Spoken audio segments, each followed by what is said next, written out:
phone में बतियावे काजी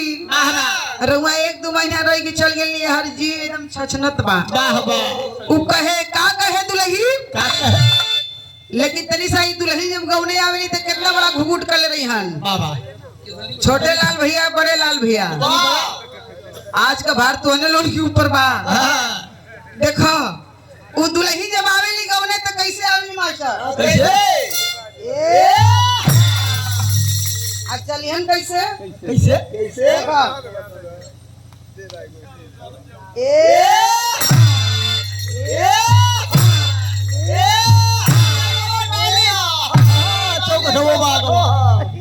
लताओ ना डाले दो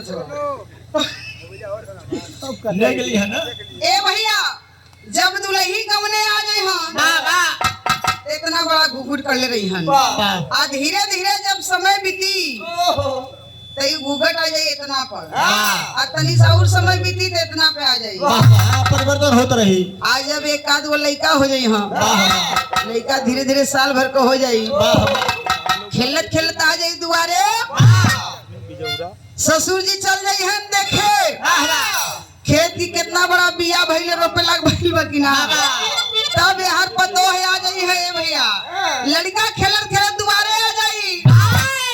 उ दुलही परेशान होए के उ घरे ना बा कैसे देखी लड़का के तो उ जानत हवा कैसे तके हैं कैसे दुआरी पे आके केहू बात नहीं ना